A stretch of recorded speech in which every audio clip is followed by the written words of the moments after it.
Hongera, alama moja ugenini, ama kwako target ilikuwa ni alama 3. Kwa tushukuru, hongera, tukupe pole. Kwanza nishukuru, lakini kweli plan yetu ya kwanza tulikuwa tunajua tunacheza na timu bora ya Simba. Tunajaribu kuangalia kama tunaweza kupata alama 3, ikiwezekana tunapata moja. Tunamshukuru Mwenyezi Mungu. Plani ilikuwa ni kucheza nyuma ama ni kutokana na Azam walivyoingia siku hii leo ikakulazimisha wewe kucheza low block?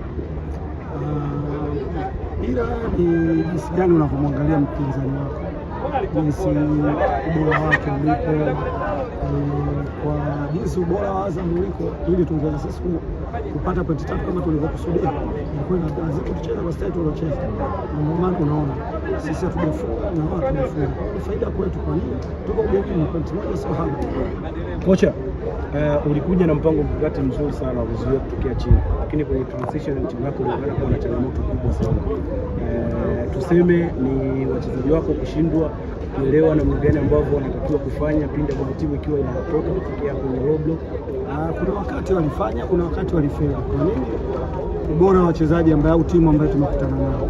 Kwa hiyo tulikuwa tunajaribu kuangalia jinsi gani tunaweza kufanya build up, kufanya transition. Lakini kuna saa walikuwa na ku block hizo pasi na tulikosa huo uhuru kufanya. Kama sisi pia tulikuwa nyuma wa uhuru kufanya hizo switch na transition. Vipi kuhusu nafasi ambazo zilikuwa zinapatikana lakini wachezaji wako wanashindwa kuzitumia? Ni changamoto kwangu mimi na timu yangu, na mimi tunakwenda kwenye uwanja wa mazoezi, tutaendelea kufanya kazi.